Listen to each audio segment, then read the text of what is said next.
the Royal Institution of Chartered Surveyors Saudi chapter, the Members Engagement Group. On behalf of the RICS and the Quantity Surveyors Association of Pakistan, I'd like to welcome our chief and main guest, Mr. Badr Burshid, to this event this evening. Mr. Badr is the president of the PMI-KSA chapter. Please give a warm welcome to Mr. Badr. So, just a bit of housekeeping and safety information. Fire exit is that way, through the corridors, all the way up to the stairs, just the same way that you entered. In case of emergency, metal repair has been done. In this instance, I'd like to call upon Mr. Laif Hassan, the chairman of the RICS board in KSA, to say a few words. Mr. Laif, please join me here.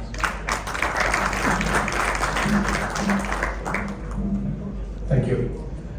Thank you and welcome you all. And also welcome to our chief guest, Mr. Badr, our speakers, Mr. John and Mr. Craig. I won't take much of your time, just a couple of announcements from the RICS on behalf of RICS that since we are 2 years, more than 2 years, we have been working here and we are trying to facilitate our members, our candidates, our associated companies. And one more events which I have to obviously share with you, probably we will announce on our LinkedIn pages and social media. The next event will be in August, probably first week of August in Jeddah. And also we are trying to create our LinkedIn page specifically for the KSA chapter. The name will be RICS in KSA. That will most likely within 2 to 3 weeks we will announce that chapter, and I would request you all to please follow us to get updates about the RICS activities within the Saudi Arabia. And also our members, our board members, our MAG teams are here to facilitate you. If you have any ideas, you need any kind of our help or assistance, please contact us on LinkedIn. Thank you so much. Thank you.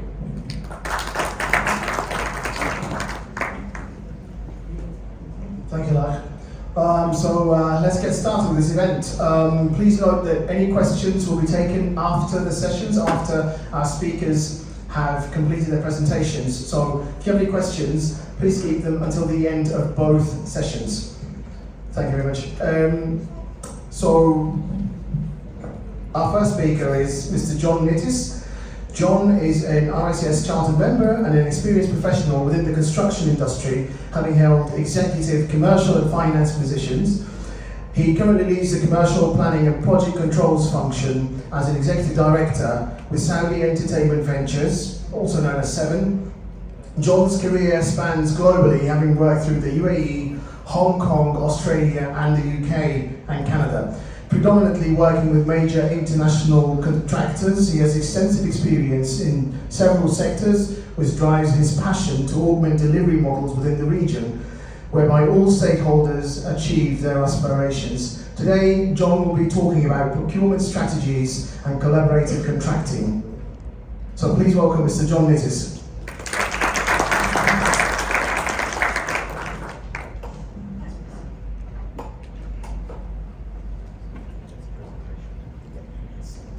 Before we get this started, I wanted to.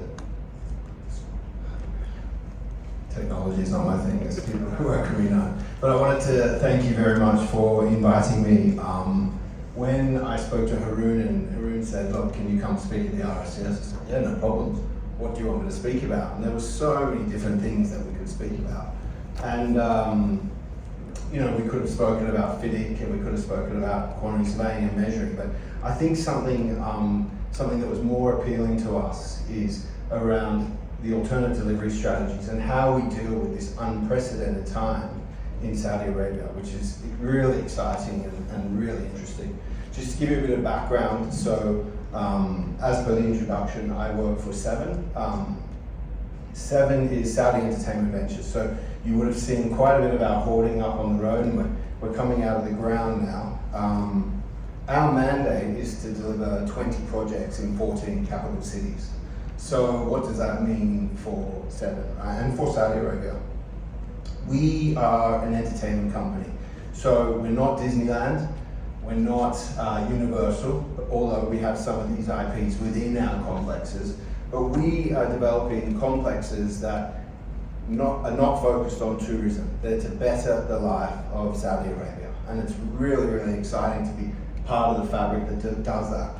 Some of the cooler parts of our job are we're building ski parks, we're building entertainment parks, we're building water parks, we're building so many different things at the moment. In terms of where we are as Seven, you know, a lot of it, we've got 7 contractors awarded, and a lot of our projects now are at various stages post master planning. So, you know, we're in concept, we're in schematic, we're in detail, and this topic is very much relevant to our business, you know, and, you know, to the certainty of delivery to get these assets up as quick as possible in these capital cities to, again, better the life of Saudi Arabia. So what I'm going to talk about today, and you know, if you think about what we're doing and looking at alternate procurement strategies, there's various options, and if you've worked around the world and in different parts, you know, we talk about NEC option C, NEC option E, we talk about alliancing contracts, etc., etc. We wanted to do something different in Saudi Arabia. It's no surprise that we are one of many giga projects in the region. So we had to look at how we differentiate ourselves as a business. How do we attract contractors and want them, and people as well, you know, whether it's contractors, consultants, to come work at Seven, you know, and say, I want to work for Seven, I want to work with Seven more so. So that's what I'm going to be talking about today, and some of the things, and I'll take you on a little bit of the journey that we've come along, you know, to really identify where were the challenges, listening to the market, and then how you develop the strategy and then implement the tactical plan that gets us there. So these are some of the things that I'm going to go through. So what we did when we went on the journey is we basically said as a team, and this is, you know, 12 to 18 months ago, you know, how are we going to do this? What do we want to do? So we developed a project charter and some guiding principles that we still refer to every day, you know, today.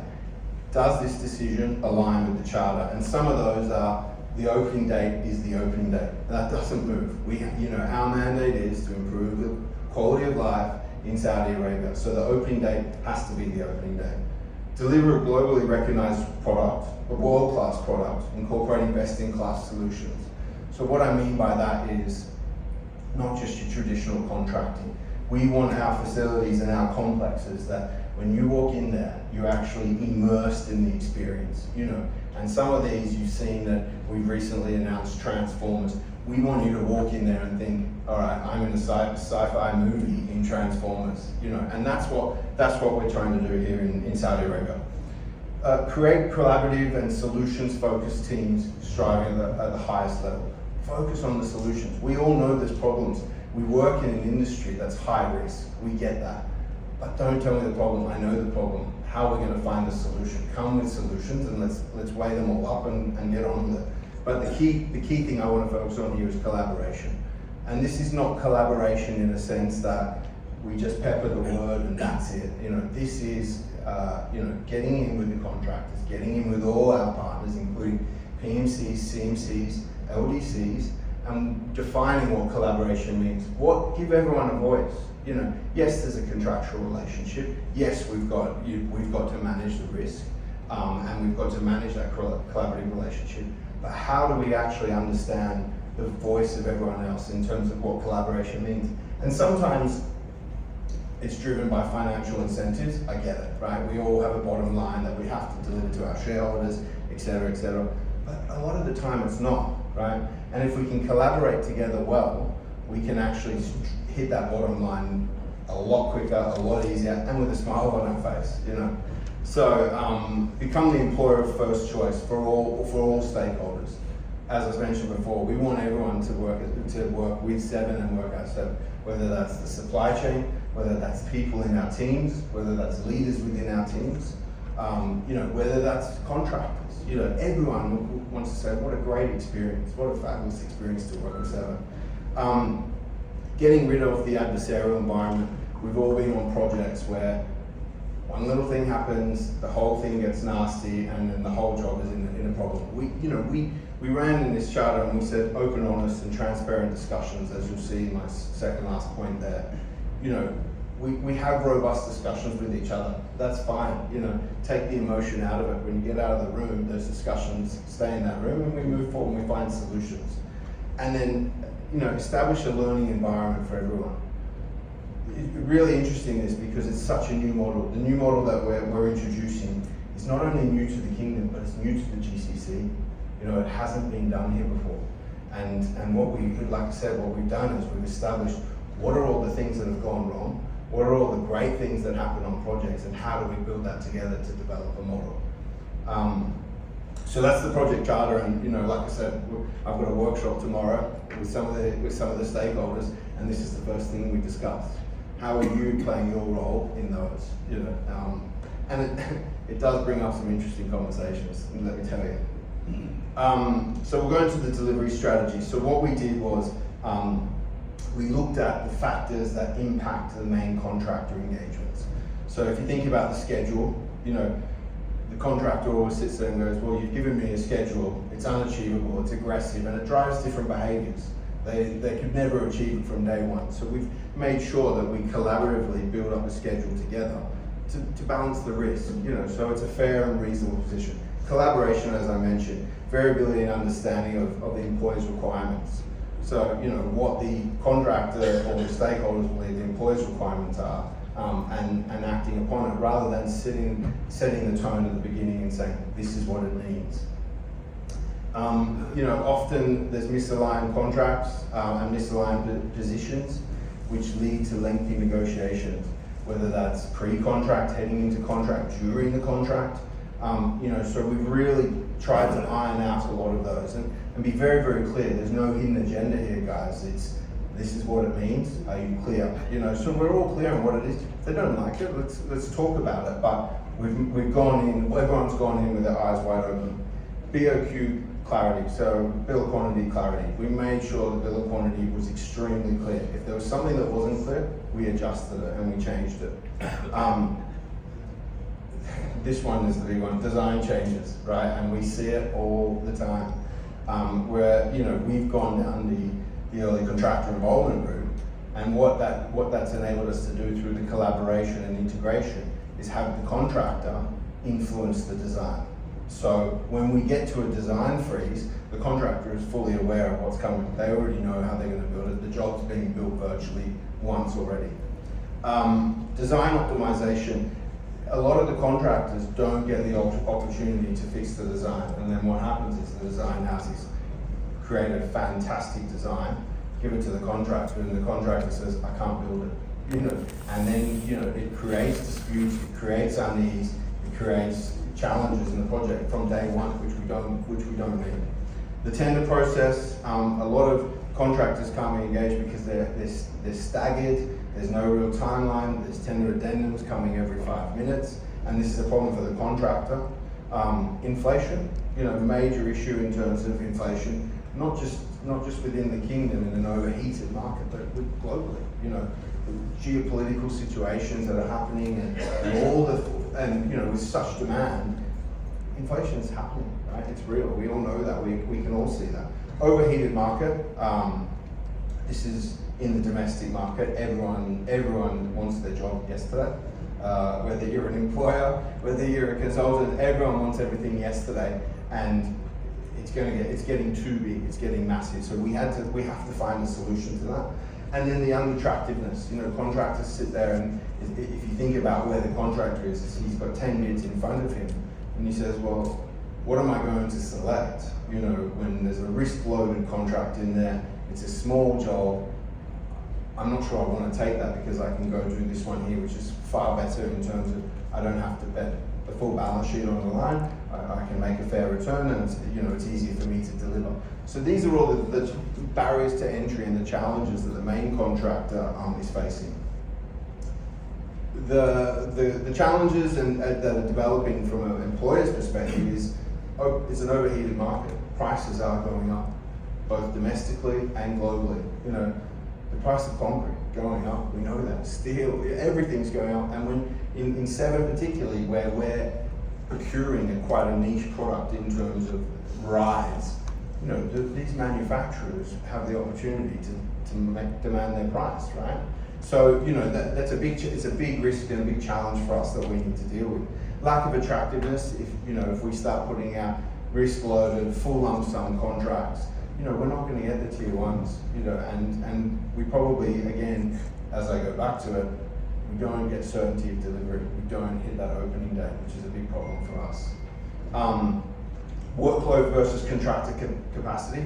There's so much work out there that contractors in themselves don't have capacity, you know, and trying to get new entrants into the market has been challenging. You know, we can do roadshows around the world and we can get the big internationals, but the international contractors are turning around saying, you know, my domestic markets are so full at the moment. Why am I going to come to Saudi? I'm on a contract framework with the government, and I've got to deliver this. I've got no more capacity. So these are the challenges that we're facing. Payment certainty fear.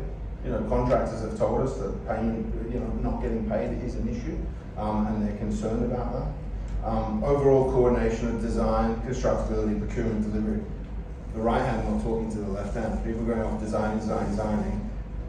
Hang on, we can't actually procure that material, right? That material is not available anymore because one of the other giga projects has just bought the factory. So these are the kind of challenges that we're facing. And you don't think about it at the moment, but it's happening. It's real. Time frame to procure and engage stakeholders. It does take time. You know, you've got to go out and go procurement guidelines within the country, within the kingdom, within the GCC. You know, we have to follow a process. So it does take time, and with everything moving so quickly, the slower you are, you might miss the boat. Shortage of qualified and experienced expertise, and that's throughout, right? And that's a huge issue, not just for the kingdom, it's globally. You know, shortage of talent and shortage of good contractors, a shortage of good people is really a challenge, and we need more training. We need to deal with that.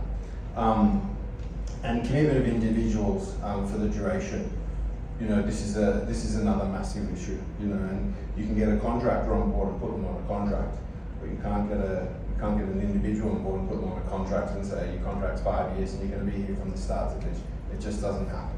So these are the challenges that the employer's facing.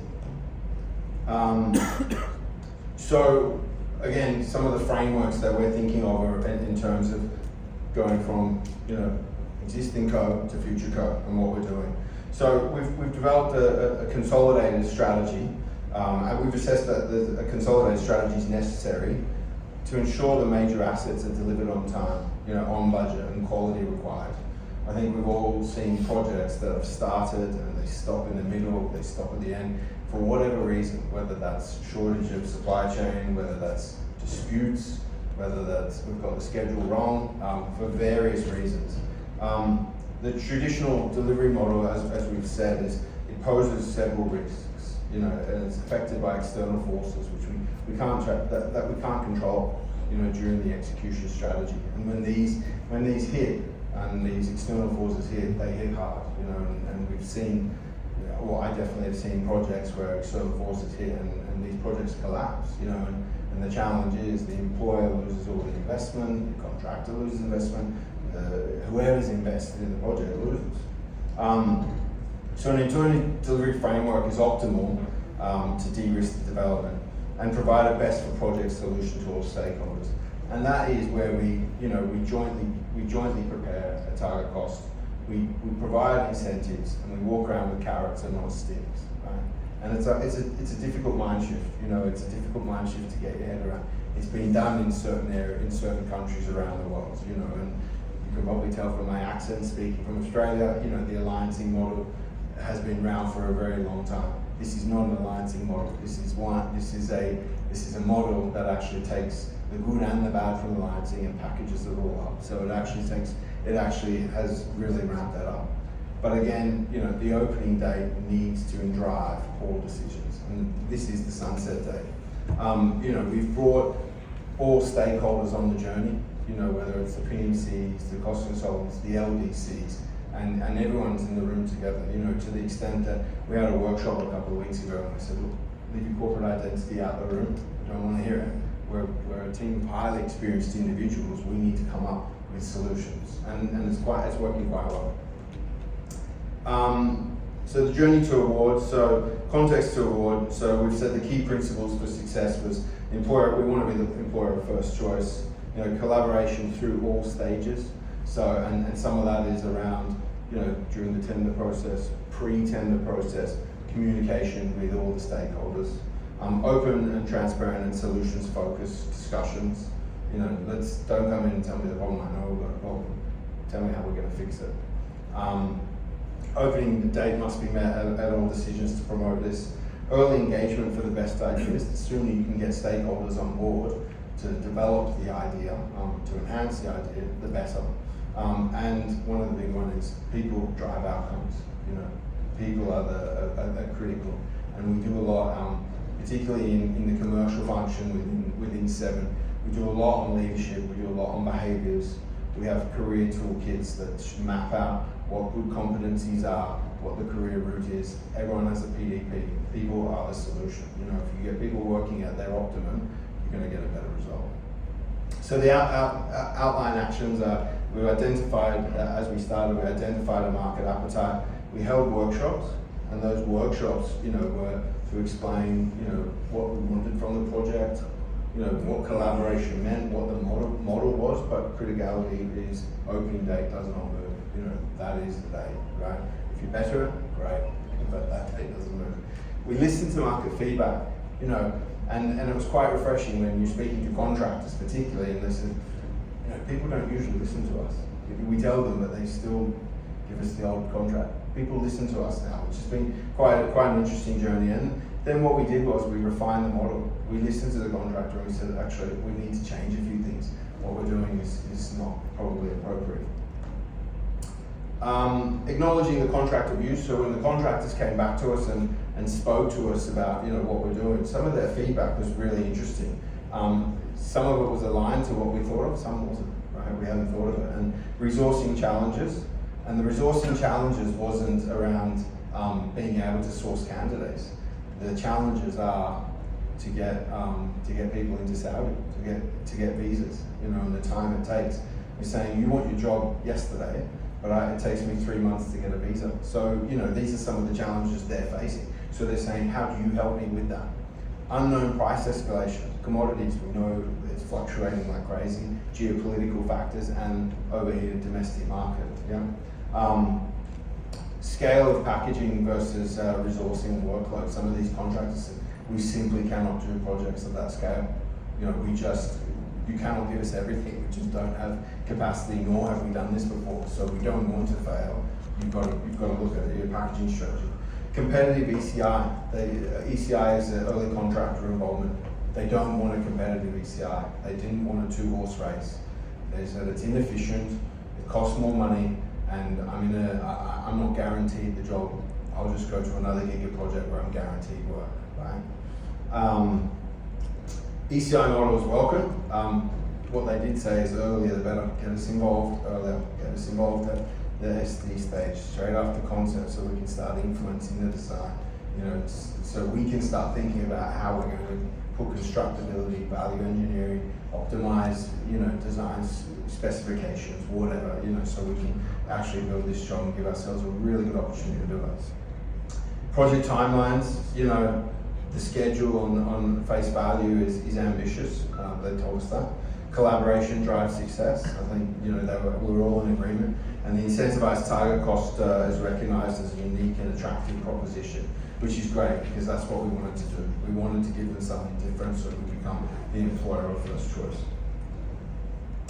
So, the incentivized target cost, what is it? Let me just go back.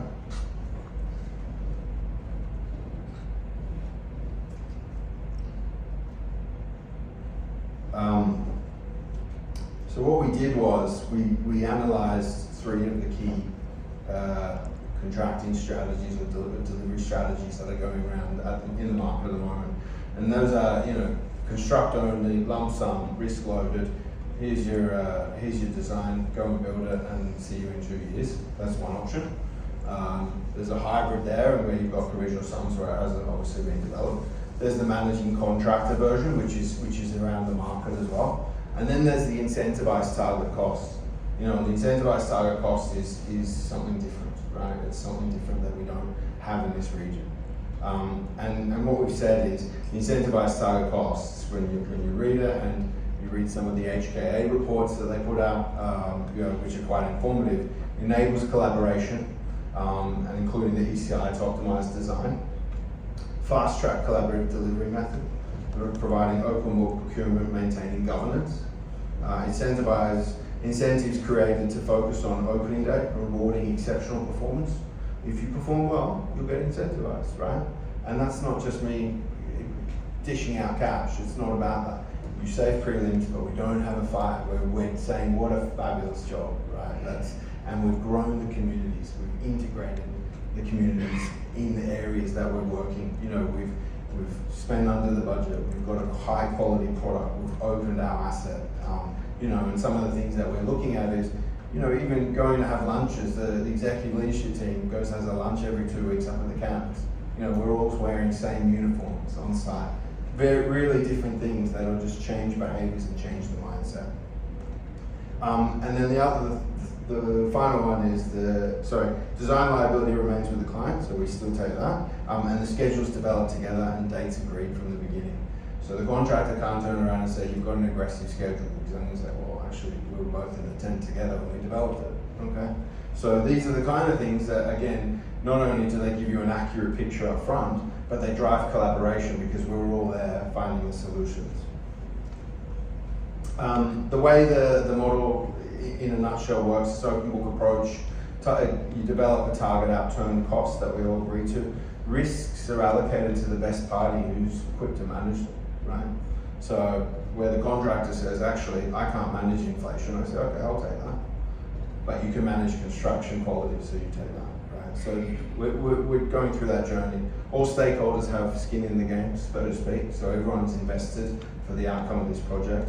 And like I said earlier, we walk around with carrots, not sticks. You know, we're there to find solutions and do it. So it's, you know, you've got a Lim 1, which is obviously fixed prelims and trade packages, Lim 2 with corporate overheads, and then KRAs and KPIs, which go, you know, go down to the extent that they drive performance, but we've also linked them to the 2030 vision. So it's the vision of His Royal Highness, and it's really, really impressive what has come out of this. You know, it's quite interesting, and it's an exciting thing. Right, early contractor involvement. You know, I'm telling you, it all sounds great, and this is the new thing, but there are risks. So we've taken critical analysis of what those risks are. So all upfront planning and programming is done at the beginning. Collaborative partnerships promoting innovation, efficiencies, and outstanding performance. So that's not just the technical side, it's not just the tangible stuff, it's also the behaviors. It's corporate, you know, it's making sure you address your corporate responsibility. If we have meetings at 9 o'clock, you're at that meeting at 5 to 9, right? And you're all there, you're all present. That's what, you know, we've got to be on the front foot to successfully execute this project. These are massive jobs, right? So we all have to be in that mindset, and we can't let each other down. The contractor is empowered to produce project plans for execution, which is a major task up front, but they effectively build the job first before they go and actually build it. Creating collaborative culture and relationship, and we've done a lot of work on that. There's more work to be done on that, and it's something that you've got to continue to work on. You know, collaboration is massive, and like I said, we don't just use it as lip service. It's a key part of what we do. And enables issues to be addressed prior to construction, ensuring success is planned. That's what the ECI does. The contractor goes through the contract, goes through the design, we find out issues, both from all stakeholders, and we address them. We address them up front. You know, so when we get onto construction, we remove as much risk as possible. The cons, selecting the right main contractor to perform the ECI. This is new. This is new, and you know, I hear a lot of the big projects talking about ECI, and I've heard it, you know, throughout my career, ECI. The ECI is probably the hardest part of the job, because you have to spend so much time on it and getting it right. You know, because you only get one chance at a rehearsal, and that's what it is. And once you finish that rehearsal, you've got to get on the stage and perform. And so we've got big teams, and we've got a lot of really experienced people working on that ECI, because the more you put in up front, the easier it is when you get out there. If results from the ECI are not favourable, you're going to have to look at another option. You might not go down this route, and that's a real risk. Disagreement of the baseline and incentives, it's a risk there.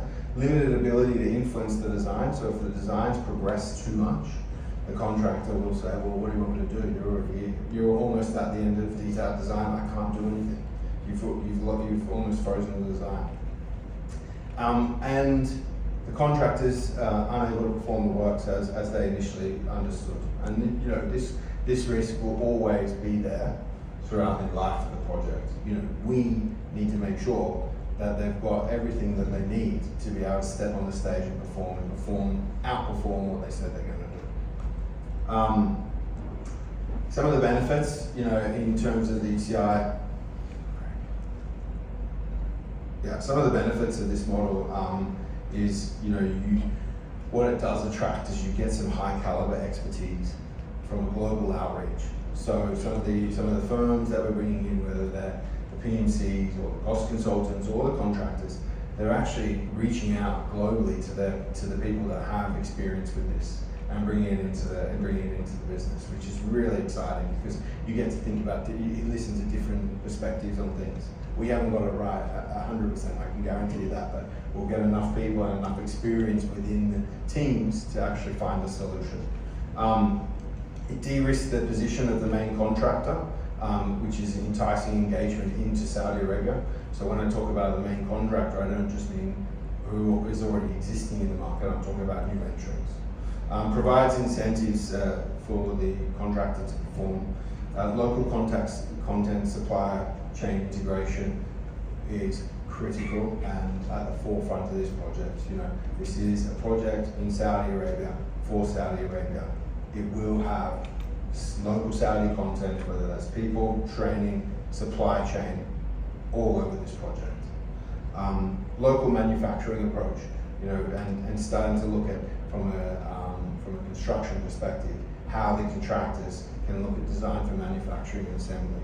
What can we do that we can design something that's consistent and monolithic, whether it's monolithic or it's on a manufacturing train, and then they can use some of the manufacturing units here and houses to do that. And I'm not just talking about precast, which everyone jumps to, right?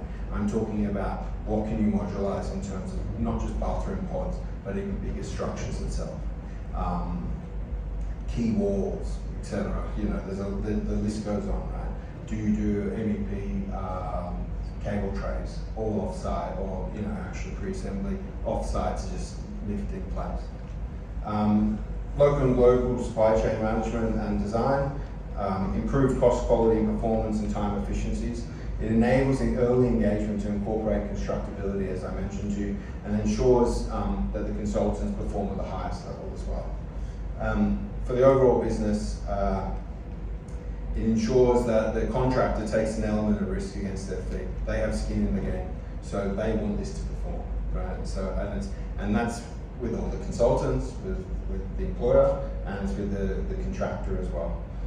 Robust discipline governance, and we have a lot of governance set up on this project and these projects to make sure that you can go and you can deliver in the guidelines of what a PI entity would do, but also not restrict everyone from doing their job, right? And I think that's critical in these models. I've seen experiences of these models where the governance got too tight and it actually choked the project and it stopped the project. So you've got to weigh that up. Opportunity to streamline one of the program's operations and processes, build capability within the employer through partnering type approach with all stakeholders. We want to build this capability within Saudi Arabia so that I'm not standing here telling you guys about it next year. It's someone from Saudi Arabia that lives and breathes this, and they're doing this. And that's a huge part of what we do in our business, what I do in our function, and my team does that, and what we're going to be doing on the projects as well. Enables constructability reviews to be done at the design stage, as I said. The earlier you get a contractor into the design stage, the more benefit you get. If you put it into perspective, if you look at some of the big oil and gas jobs and you take an LNG job, they'll do a feed with the front end engineering design for 2 years, you know, and they'll have several contractors on that and all that. Where in our industry, you know, we're looking to build construction projects, hand people these multi-billion-dollar contracts and say, go and build this, but you've got no time to really look at it, just get on with it. Whereas the oil and gas jobs, they do 2 years. So, you know, you've got to balance that up. Okay, opening date is still the date, but you've got to have how do you actually integrate that? It enables innovation to be integrated. People get to use their mind and think, you know, there's some extremely intelligent people and stakeholders involved in these projects domestically throughout this kingdom. Start thinking about that. How do we incorporate it? Think about the construction. You know, it's all about the construction there. Wrap up major programs, so it enables you to actually consolidate everything. And lastly, it drives a collaborative culture throughout the business, and it creates a vehicle for additional work. You know, it's competitive. You can go out on a competitive basis. You know, and because it's open book, but you've agreed what you have agreed, you can actually award more work. So that's a little bit about, you know, we're not doing this to a T, you know, and it's in the strategic section at the moment, but that's what's happening in this market at the moment, and some other options. So, like I said, thank you very much for inviting me to speak tonight. I think the RICS is a fabulous institution. You know, I've been a member for several years, and I hope, you know, within our function in the business as well, we hope to be doing something with the RICS to train our people and to give the people the knowledge, and hopefully we can all network together to learn off our experiences. So thank you very much. Thank you, John. Very insightful indeed, and some key points on early contractual engagement and involvement. For our next speaker, I'd like to welcome Mr. Greg Cheney to the floor, who is also an RICS Chartered Quantity Surveyor.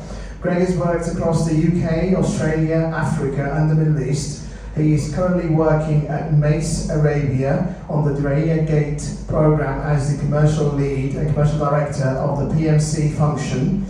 Today, Greg will be talking about the use and abuse of data in managing projects and programs, exploring themes on data standards, Excel trip hazards, and the potential of AI in our work. So please give a warm welcome to Mr. Greg Cheney.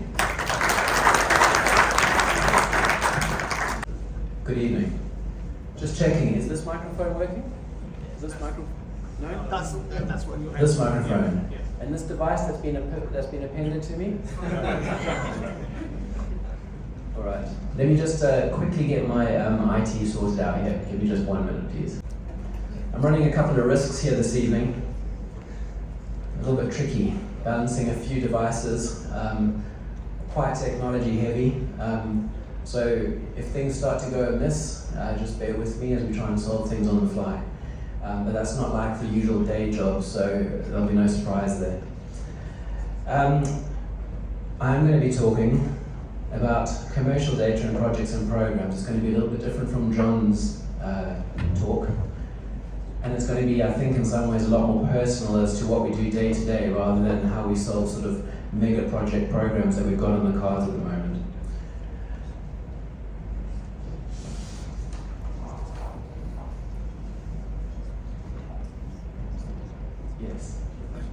Yes, I think we're just going to solve some logistics here.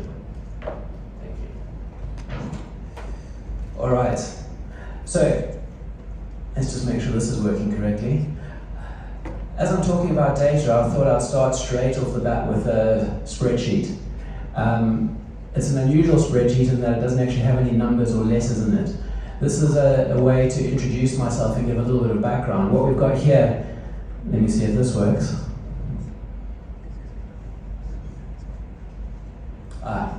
What we've got here, and this is a little bit, this might be a trigger for some people, but just bear with me. We've got 52 rows across the top, and we've got 90 rows down.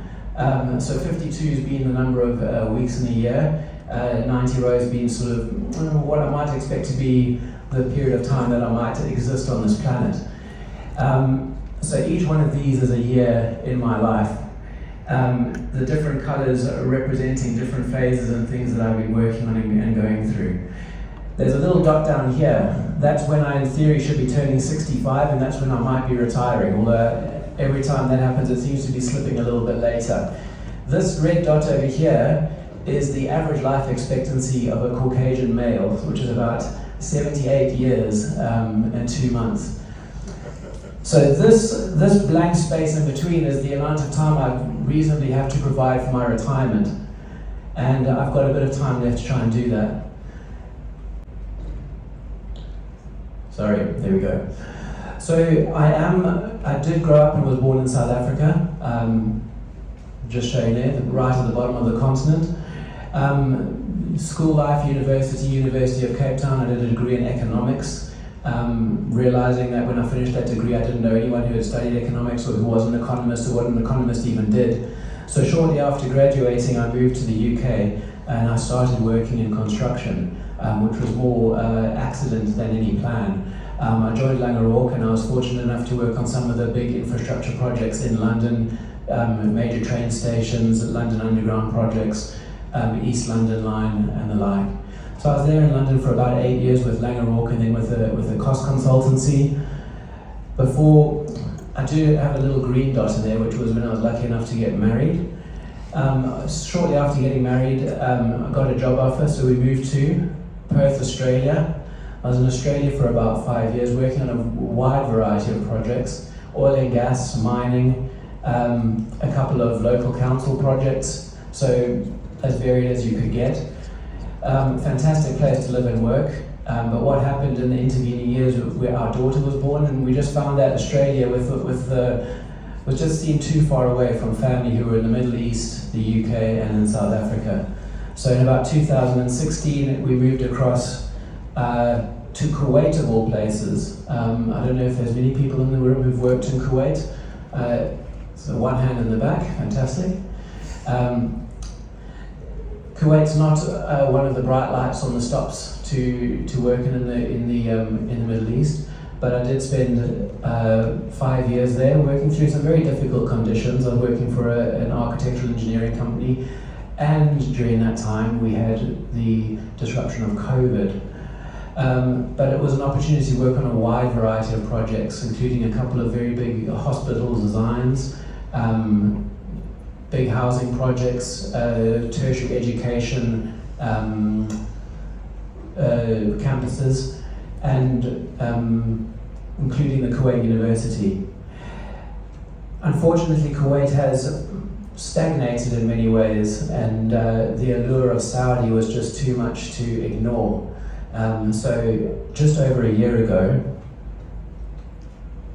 we made the move to Saudi, joining MACE, and I have now been on the Diriyah project for just over a year.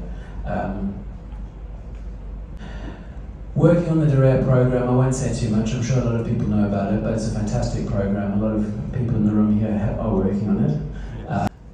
So, as I said, I've now been on the Diriyah project for a year. The common theme that at least I found for myself across all of these programs is that every single day that I sit down at my desk, one of the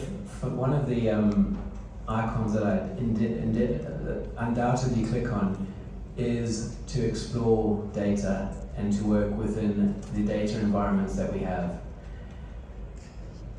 And we know what this looks like. I don't know, it's aging a little bit as a cultural reference. But this is sometimes what it feels like, yes.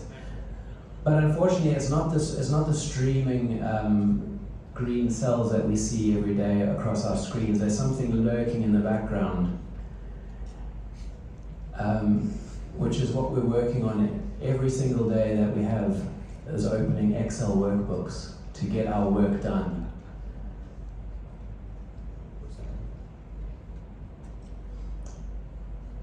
All right.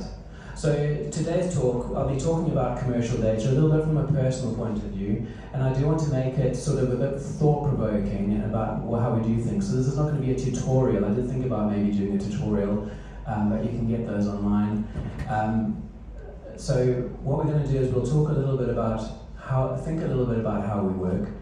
Also look at what the RICS expects of us to know about working with data, and We'll take some ideas of what this looks like in practice, how we can develop our data management skills, and also look to the future a little bit, and is it bright or is it scary? And we'll leave you to decide at the end. So, in terms of working with data, I thought we would also just have a chance for a safety moment. Can Excel kill? And I thought I could probably go and research this myself, but I might as well take advantage of some of the expertise that we now have available to us on the internet. So this is me. I represent myself with the diagram of a human. And so I said, Mr. GPT, can you tell me if there are any errors in Excel that have resulted in death or injury to people? And ChatGPT responded, said, sorry, but I can't provide real-life examples of errors in Excel resulting in death or injury to people. Excel is a spreadsheet software primarily used for organizing and analyzing data and is not typically involved in situations that directly impact human life or safety. I did realize at this point that ChatGPT is sponsored by Microsoft, was partnered with Microsoft, so I thought it's got a vested interest in maybe pushing me off on this particular topic, but I did persist. Also because I don't just look at Excel, I also read contracts from time to time, and there was a word in there that made me curious, which is direct impact. So I asked GPT, I said, okay, not direct impacts, but what about indirect impacts that have serious consequences? Coming back, ChatGPT said, while Excel itself may not directly cause physical harm or serious consequences, errors or misuse of Excel spreadsheets can potentially lead to indirect impacts in various fields, and it gave me some. Second one was engineering and construction errors. So there's a little bit more to explore here. So I said, let's see some examples, and started getting quite a lot coming through. So I just want to run off through a couple of these top examples quickly, and then, while they didn't result in direct death by Excel spreadsheet, we can see that there's been some very serious mistakes that have been made as a result of working within the Excel environment. So within Barclays Capital, during the Lehman Brothers bankruptcy proceedings in sort of 2008, 2009, Barclays Capital prepared an Excel report listing the Lehman Brothers contracts it intended to purchase. Unfortunately, some of the spreadsheet's rows, which included contracts that Barclays did not intend to buy, were mistakenly hidden within the Excel spreadsheet instead of being deleted. When the spreadsheet was reformatted as a PDF, the new rows were included. The new version included those rows, and so Barclays found itself had legally committed to making those purchases. So, what was the mistake? Hidden rows. The number of times each day where, out of convenience, I just right-click at the top of the field and say hide row just to get it out of the way. Big mistake.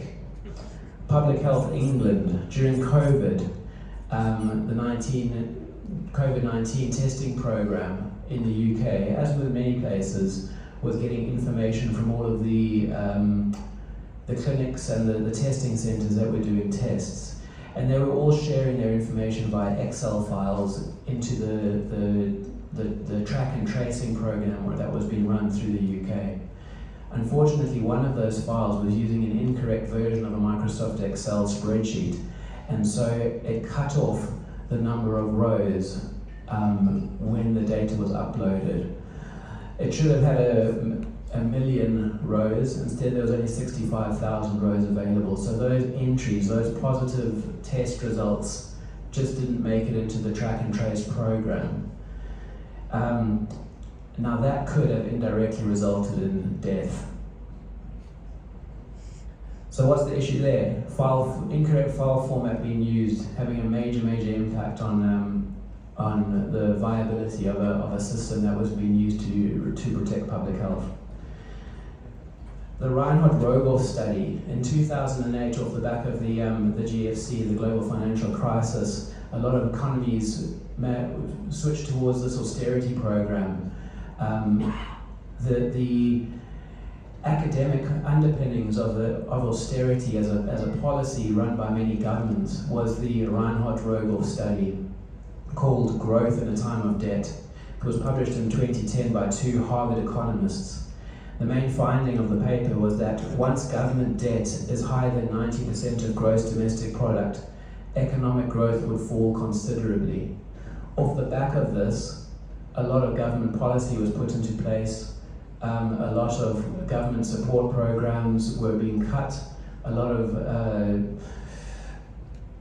benefits, a lot of welfare benefits in a lot of countries were being cut. As was especially impacted in Greece, where they were cut very deeply to try and get the government debt down. When students tried to replicate the findings of the Reinhardt-Rogel study, they couldn't replicate those. And so when the question was raised and the checks were done on the actual workbook, there was a spreadsheet coding error as an averaging calculation emitted 5 cells at the bottom of a cell range. Quite simply, the formula hadn't been dragged all the way down the sheet. So, something that we do every day, sum if range, incorrectly applied, resulting in major economic policy decisions that have impacted millions of people's lives. Lastly, JP Morgan. So JP Morgan in 2012 was forced to announce a staggering loss of $6 billion US. And the source of the blow-up was an Excel-based value at risk model, which substantially underestimated the true risk of losing money on one of their portfolios. What was the error?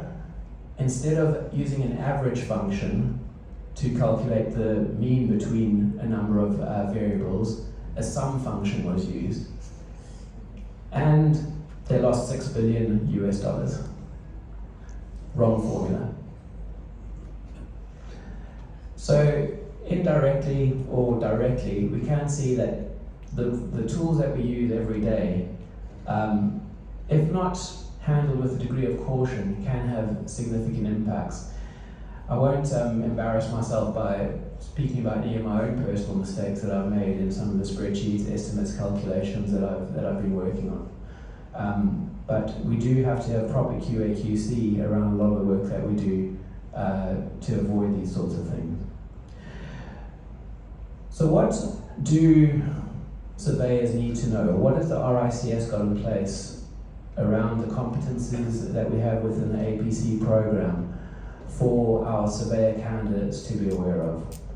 I've taken quantity surveying and construction as the pathway. I think, am I fair to say most of us in the room are QSs? There might be a few other pathways here. These are the mandatory core and optional competencies for the QS pathway. And you can see straight off the bat, right here, we've got data management as a core competency. But within this as well, there's a number of other competencies that also have an underlying data management requirement. Accounting principles and procedures. I mean, as much as QSing, this is an entire profession built around working with large amounts of very structured data. We've got commercial management of construction and design economics or cost planning. So we've all worked, those of us who have worked with consultancies know the importance of this, being able to get ready access to data repositories on historical project costs. We have project finance control and reporting. Again, something that many of us here do every day, requires us to organize and manage our project costs in a way that facilitates reporting, and quantification and costing of construction works. The main one here obviously being the production of BO and pricing of bill of quantities. It's been a long time since I produced or worked with a bill of quantities, but I must say it's in some way that strikes me as one of the most inefficient ways of trying to work with data. Now we have We have QSs working within the digital environment who can extract quantities out of the BIM models using tools like CostX. And then all of that data then gets formatted into an Excel spreadsheet, which then gets PDF'd and sent across to a contractor as part of an ITT. The first thing the contractor does is disassemble that PDF, or if he's lucky enough to get a spreadsheet, back into a way that allows him to work within his estimating tools. He then produces a lovely estimate in a nice flat file that we can work with the data, but instead of sending that across, he reformats it back into the BOQ template, re-PDFs it, and sends it across. So when we, sitting on the tender evaluation team, get 6 or 7 of these things, we've now got to try and manually get all of this stuff lined up within very clumsy Excel spreadsheets in order to do the analysis. There's got to be a better way to be able to do that work. Just drilling down into the data management, and I won't bore you with reading all of these points, but this is how the RICS sets out data management as a competency, requiring, at least at the APC level, only to go to level 1. So how do we use published sources of data? How is data collected? It's worth just looking at over on a level 3 just to get some examples of advising on data storage systems, advising on business filing systems, benchmarking from historical analysis. A lot of these things don't sit comfortably within the QS wheelhouse of skills. So this is where we have to partner with our technology consultancies and people that really know how to do this work, but at least we as QSs should be able to specify what we need from these systems and be conversant enough in these systems to get them working effectively for us. Just an example of that, and this is not a specific example, this is a very generic example. So going from, these are the types of things that we would be considering when we're building up our data management systems. So the use of published sources of data, the example that we have here is down at the bottom, whether we're using SPONs or the BCIS cost databases, or we have access through other parties to their cost information. These things don't exist in isolation. They are sitting as databases, and we shouldn't just expect to be able to pull that out as an Excel spreadsheet or as a PDF. There's better ways that we can be extracting and working with that data. Our own company information, depending on the type of company that we're in, sits just as the examples that we've got here: customer relationship, supply chain management, accounting systems, timesheets and hours. These all sit as key databases that we have available to us to be able to do analysis and build trends from. These things are often locked in their own ecosystem, whether it's Oracle or SAP, Deltek, and in larger organizations that are working with tender returns. All of that sort of information is often locked away where it's very difficult to get access to across the whole organization. So it's about how we can build out some of these intermediate steps in a clever way that allows us to work with this data. Data lakes, I had to look up some of these definitions about the difference between a data lake and a data warehouse. I'm not an expert, of course, in any of this stuff, but these are just working through the layers of analytics that we should be working with our partners to deploy across our companies and our programs, so that we can do the work at the top layer here in generating the right reports, running the right levels of analytics, working with the dashboards and putting the tools into the hands of our partners on the projects that they need to have in order to make sound decisions. This is not easy, even on the programs that we're working on at the moment that come together over a period of time. ERP systems will be deployed, estimating will be carried out. all in silos, and at some point, once an organization meets a critical mass, it's got to have a look at itself and work out how it starts using all of this data together. Because unfortunately, this is often what is the case, is that these things become stacked layers of Excel spreadsheets sitting on top of each other. And once it's in that format, it becomes very, very difficult to reutilize and make sense out of this.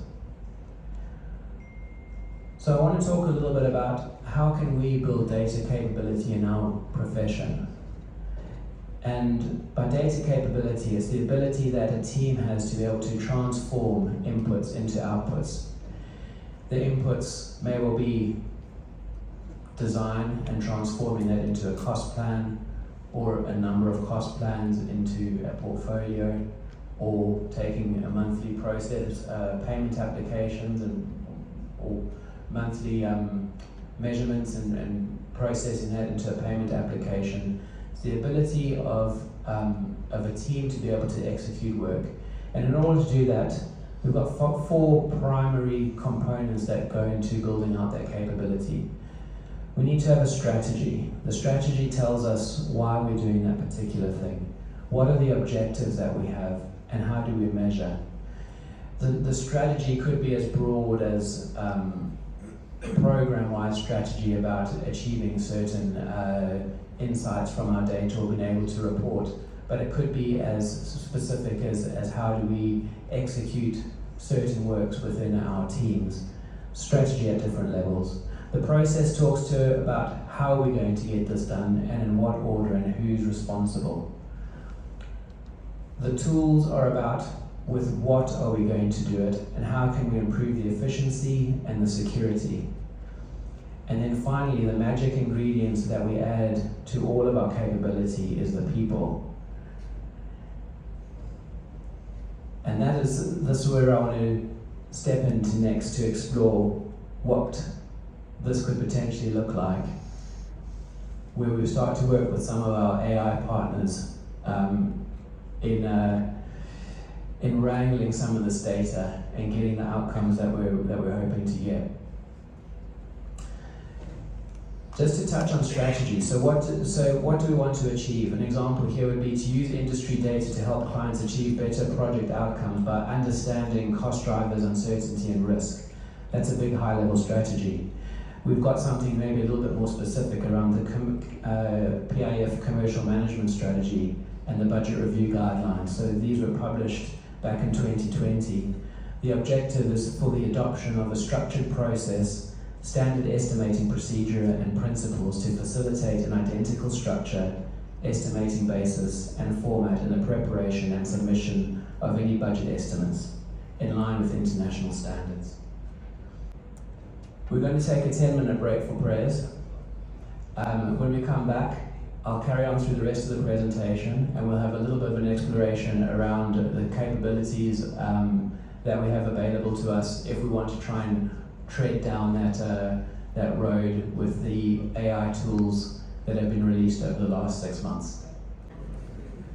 So I know it's getting quite late. We'll get through the next few slides.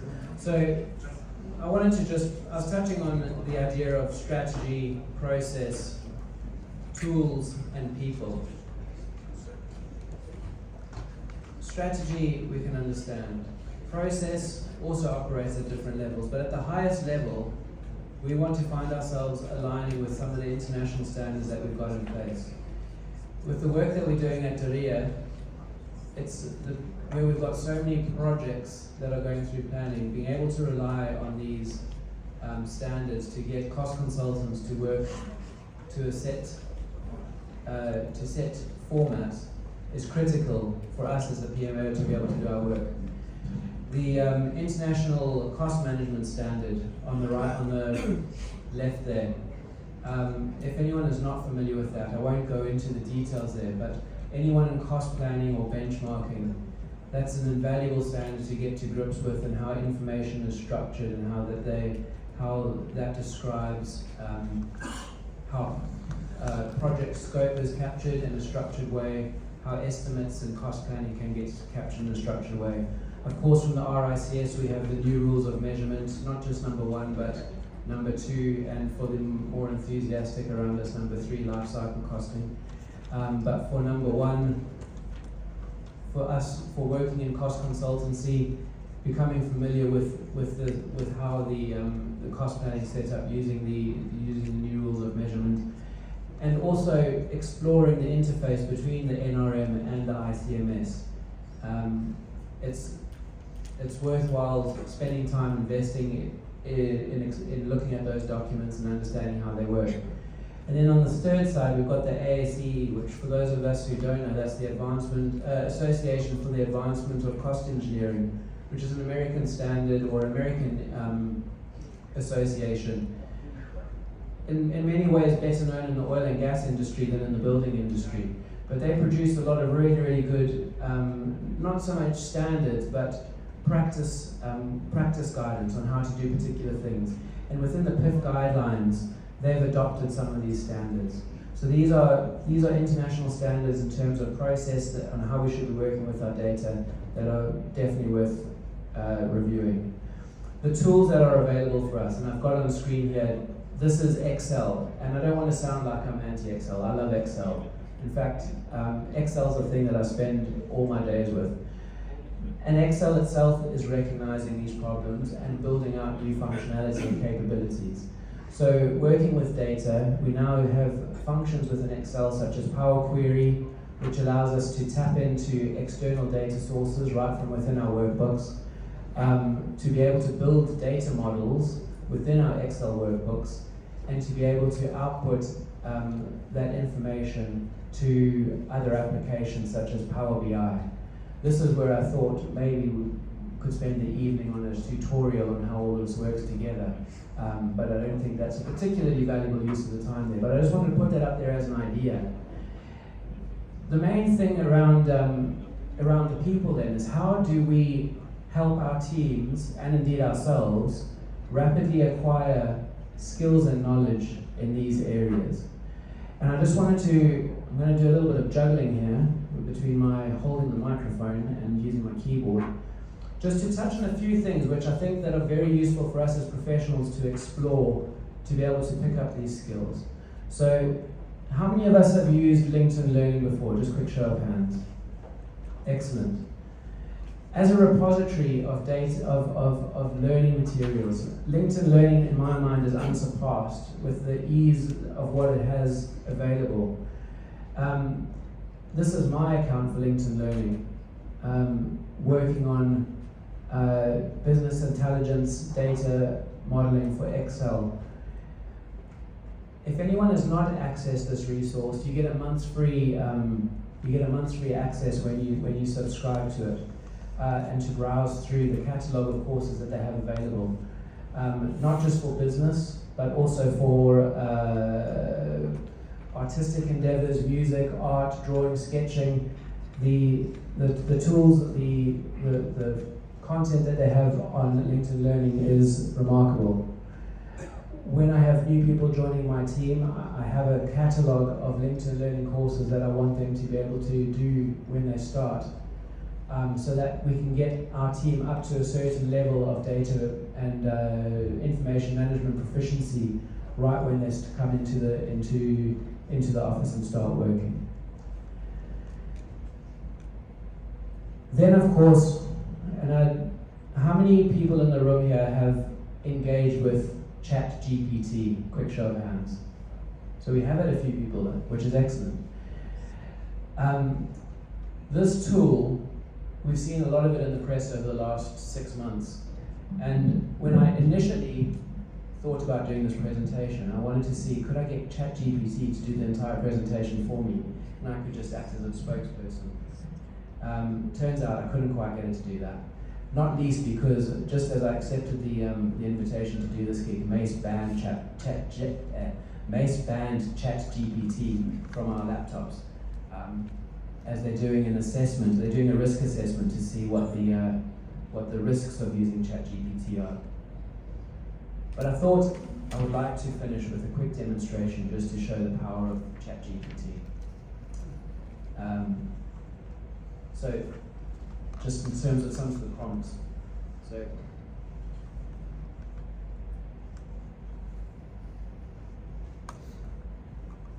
just making sure I'm connected. Excellent. Whoops. Thank you very much.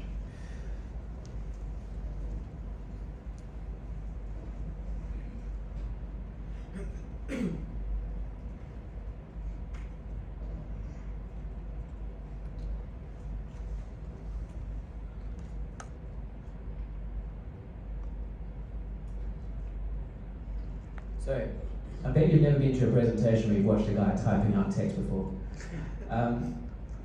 So just asking, what Excel skills does a construction cost professional need to be able to do effective in their job? It's writing quite a lot, quite quickly at the moment. But as we're just picking up a few key words here, a lot of these things will be jumping off the page, I think. So, formulas and functions, data analysis, manipulation, data visualization, financial analysis, macros automation. Okay, it looks like a list of stuff that Excel can do. But maybe we can go a little bit deeper with how we can use this tool. Say for example, I'm interviewing someone and I've only got an hour and I want to be able to get a sense of the Excel skills of that person. So one thing I've used, or prompt that I've done is, so asking it, can you provide me, see all my typing's happening off screen at the moment, but can you provide me with 3 interview questions that can help assess someone's Excel proficiency?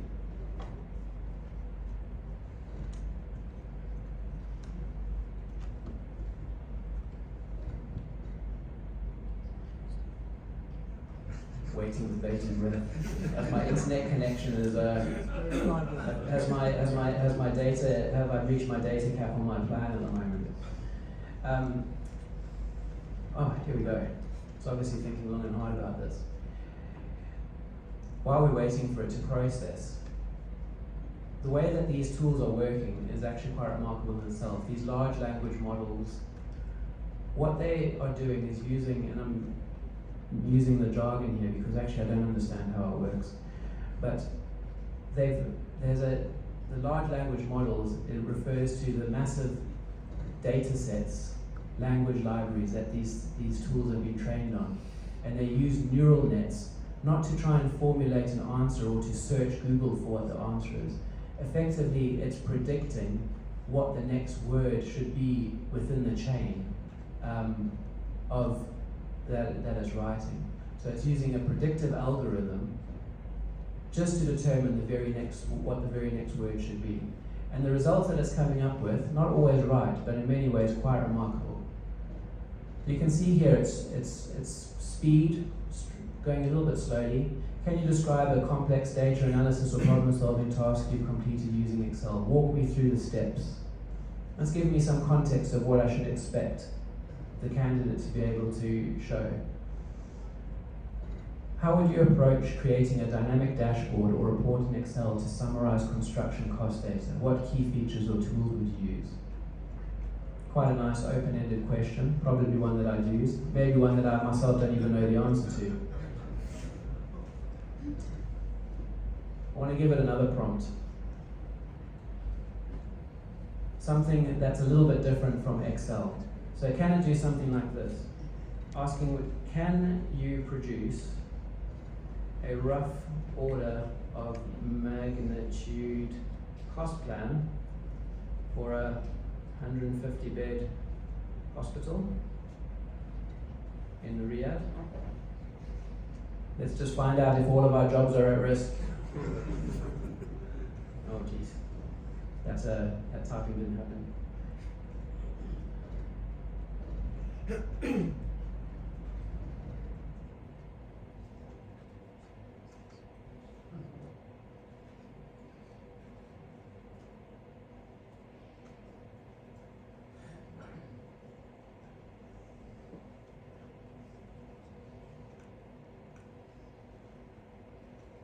I did ask it this question yesterday, just as a test, and it's obviously thinking hard about it. I will say that our jobs are not yet at risk. it has a stab at it, it has an attempt, and it requires some prompting. There we go. So these tools are not perfect, and it's very important to understand what it's doing when you're asking these questions and you're getting responses. Obviously, we're hitting some IT snakes here at the moment, with it not being able to produce a response. Let me just see if I have the chat loaded from yesterday. I think I did.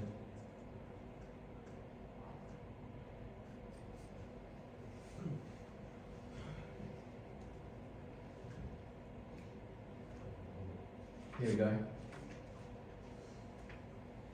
This is what it produced for me yesterday. You can see it's given me cost heads, it's given me estimate ranges in US dollars, construction cost, structural frame, building envelope, 20,000 to, or 20 million to 30 million. I can't validate this at the moment and check, but it has made an attempt. It's made an attempt to answer the question. What it didn't do is it didn't add it all up. So I did ask it, based on those assumptions, what are the costs per bed? So again here, it's given me a lot of estimates on what it's managed to glean from its databases. And it's estimated that we've got between 120 million and 150 million US dollars divided by 150 beds, giving us 800,000 to $1 million US dollars per bed. I don't know who last did a hospital in the room, but if this is coming in within the range of your estimates, maybe that's something to be thinking about. So I won't speak to the veracity of its outcome, but let's just say as a tool, with the fairly simple prompt, it's given us an outcome. Now I think this gives us a lot to think about as a profession and how we interact with clients and with our supply chains and with ourselves as an institution. The danger of having this amount of information, being able to ask these questions and get some sort of response, right or wrong, at our fingertips, is something that's both quite exciting and quite scary at the same time. The reason Mace locked down ChatGPT was to do a risk assessment on what they think the impact of these tools is likely to be, both from a bias point of view, so that is the information that's being displayed here, where's it coming from, and how are the outputs being used, from a confidentiality point of view. So it becomes, with this type of interface, quite easy to start putting information into a cloud environment that we shouldn't be necessarily putting that level of information into. So, as with all things internet related, security and safety,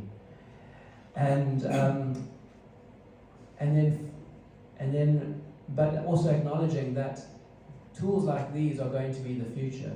And it's not just with ChatGPT. We've seen announcements from Microsoft recently about their Copilot AI that they're going to be building straight into their Office 365 environment.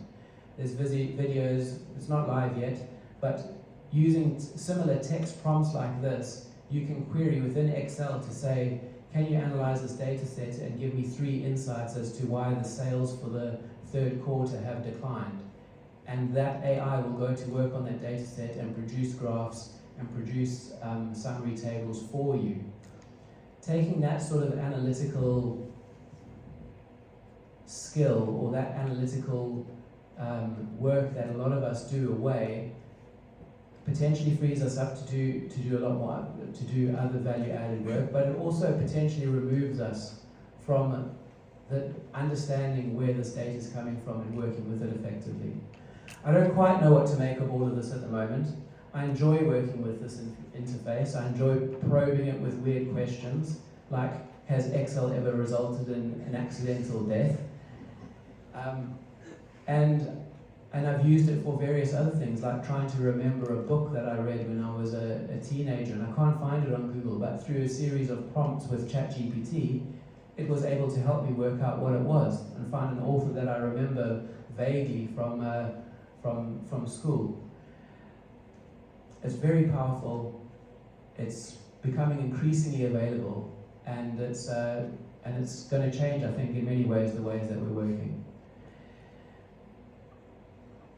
It's still not available in Saudi Arabia directly, so to be able to get access to it, you do have to register it from it. If you've got a phone number from outside of the kingdom, you can register and log into the system and have a play with it.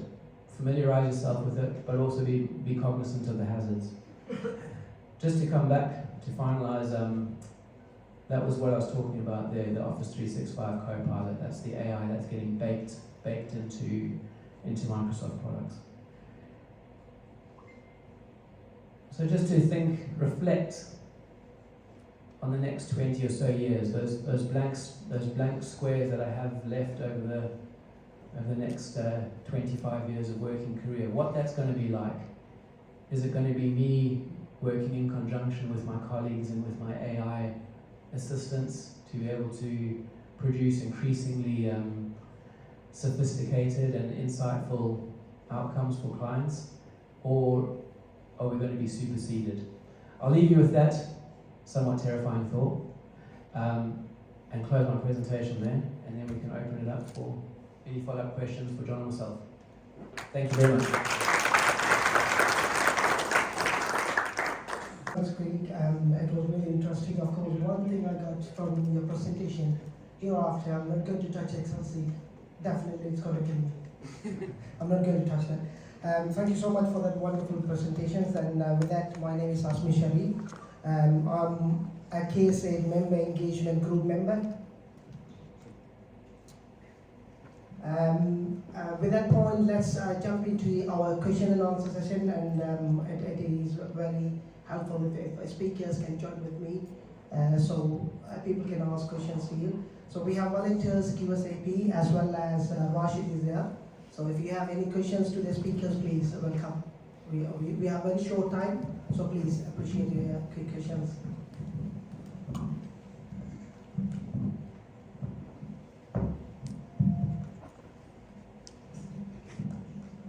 May I ask? Yes, please. I think we can start. Okay. My question is that you have kindly spoken about, Mr. John, you have kindly spoken about the key success factors and project risk and all that. So in this context, speaking from my current position as my key expertise in the contracts and project management, so being accountable to review most of the employer contracts and prepare the contract risk analysis and all that. So it is very obvious that the FIDIC type of contracts are severely amended to the extent that they don't respect anymore the golden principles, endangering the whole process and imposing huge risk on the part of the contractor. So jumping into my conclusion here, and if I will leave you with anything, I leave the employer and the consultants with this. Please carefully revisit the contract provisions, okay, and minimize the amendments to FIDIC contracts or whatever inspired, maybe it's not FIDIC contract, but inspired by FIDIC, same clauses, same numbering, everything. The second thing is that please respect the golden principles of the FIDIC. And third, allow for the contract amendments to take place during the tender stage, because whenever the contractor submits a tender, and provide the contract risk analysis and queries and proposed amendments from the contractor side, it usually tends to get rejected, and shifting the whole risk on the part of the contractor and say take it or leave it. So this would be a concern, and I highly encourage all consultants and employers sitting here to revisit this whole three items that I raised. Thank you very much. Thank you.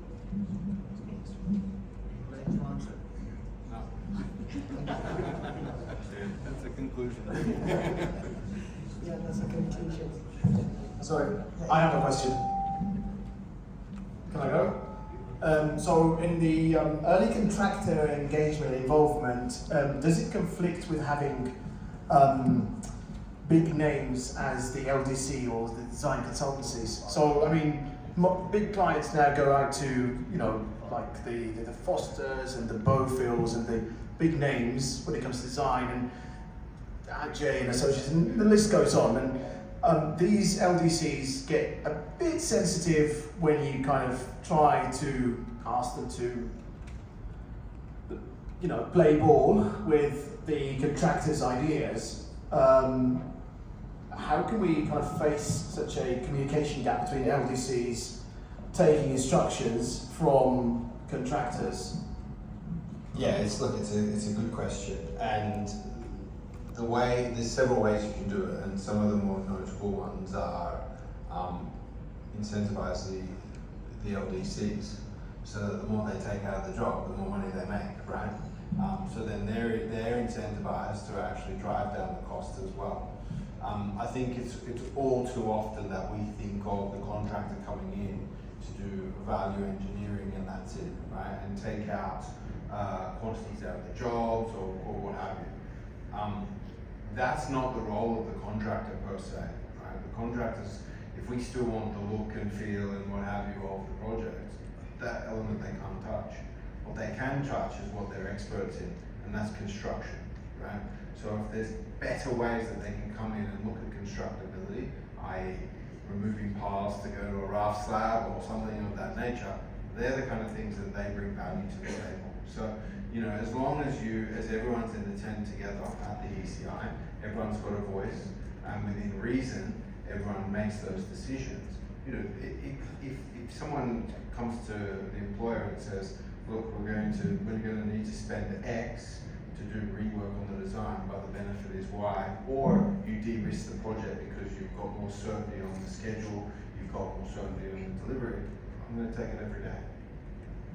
So it's a fine balance, right? Yeah, excellent. Thanks, John. And any other questions, guys, that you can ask? We have mic for the places. Yeah, please. Hi sir, my name is Zubair Ahmed. I have a question regarding this early contracting engagement. What are the steps that can we take to have a beneficial role for them? As you said that there is a lot of risks involved. Is there anything we can pre-qualify them and later we can choose what are the criteria? What you have learned so far from your experience? Yeah, look, starting the ECI process is and pre-qualifying people for that and selecting certain contractors for that. One, they've got to have experience, but two, they've got to demonstrate that they're willing to invest and be inside the tent, as I like to call it. And some of that's around collaboration. Demonstrating the capabilities that their company brings to start that ECI, and some of those may be several businesses within where they vertically integrate to be able to bring, joinery businesses or EP businesses that form part of it. I think that's one of the big parts. The other part is making sure that you maintain communication. So it's not like a standard tender, where you issue the tender, you don't speak to the contractor for 4 months, then you say, right, in 4 months' time we're going to select you and we're going to go into this session where we're going to hold hands for the next 6 months and try and get the best out of the project. It doesn't work. You have to be communicating with everyone, and then you have to have a robust ECI plan so that during the ECI you don't waste time, and that could be work streams around governance, around constructability, around value engineering, around logistics, simple stuff like that. So I think for the selection process, you have to listen to the market, right? And too often than not, as an employer or as a consultant, we tend to not listen to the market because we know best. And it's not always the case, right? If we keep doing that, we're still going to get the same results. So we've elected, and where you've seen more successful ones globally, they're almost integrated. They're integrated partnerships, right? And everyone has a voice. So I hope that's answered the question. Fantastic. Anyone else want to ask questions? Thanks, John. Yes, please. Someone can give me one. Hi, my name is Rajhi. I'm working with PMC. My one question is, yes, no, we know that White has a pressure to deliver the early project, but on the other side, they have somewhere they have very strict QC policy and somewhere they have very lean. So they don't, behave in the middle.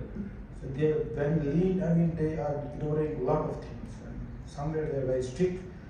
They're too much strict, and contractor cannot deliver on time. So we don't have some kind of a balanced type of attitude from both sides. This is my, concern in this construction. If we need early finish of the contracts, we should have a balanced contract with balanced QC policy.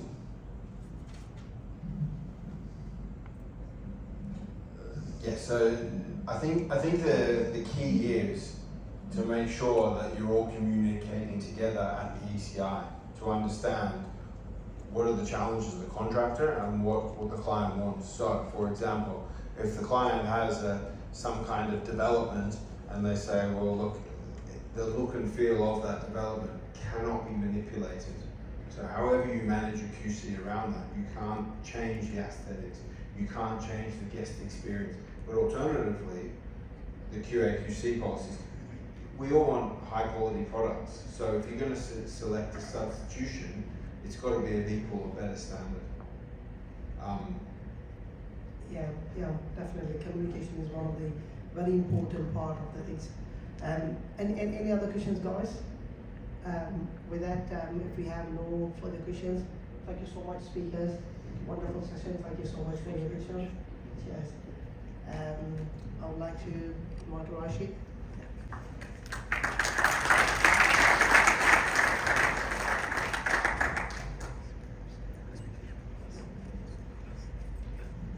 Hello everyone, my name is Rajhi Shafkat and I'm a member of RICS KSA Chapter Member Engagement Group. Thank you everyone for coming here today. It's a lovely evening and thank you very much to our presenters, it was really knowledgeable presentations and knowledge sharing. Thank you very much for being here with us today. We will now present sheets to our esteemed guests and honorable speakers as a token of appreciation.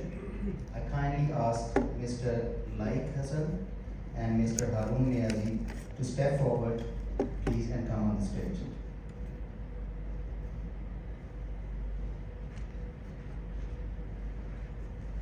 Thank you very much, sir.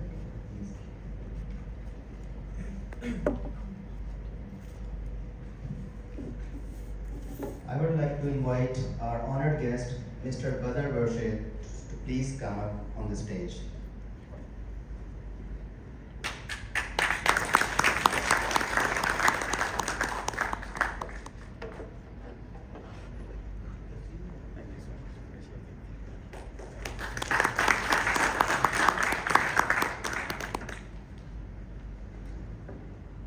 Thank you, Mr. Laik and Mr. Harun. Please stay with us. Mr. Badr, could you please come here on the stage? Next, I have the pleasure of inviting Mr. John Nitties. Please come on stage and receive the speech. Mr. Harun.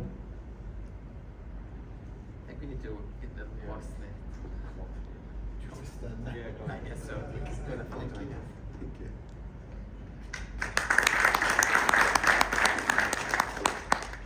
Thank you very much, Mr. John. It was indeed a very knowledgeable session. Thank you. Now I would invite Mr. Craig to please come on stage. Thank you, Mr. Harun. Would you please give it to me? Thank you. Thank you so much. Thank you very much. Brilliant. Thank you very much, Mr. Craig. Thank you very much. Thank you. Finally, I would invite Mr. Harun Niazi to say some closing remarks. Thank you. Thank you, Rashid. Thank you everyone for coming to today's event. There's been a lot of organization and planning that went on in the background. Thank you, Mr. Badr, thank you, John, thank you, Greg, for stepping up and doing the presentations this evening. And thank you to each and every one of you who, I don't know what to say about the traffic, but you made it. John, you mentioned transformers. If you can do anything about transforming traffic so we all get home at a reasonable hour, it would be appreciated. Thank you so much to the RICS team, to the member engagement group, and also to the QSAP team. They did a lot of work in the background to make this event, hosting this CPD seminar in this particular venue, and just for everyone's benefit. This venue is a not-for-profit organisation, and they've offered it to us free of charge to host today's event. So the more opportunities we have to be in venues such as this, the more seminars we can bring to the industry. Finally, watch out for our newsletter. That comes out quite regularly, and please feedback to any of your local members from the board in terms of any topics you'd like us to cover on our next CPD. Thanks again, and good evening.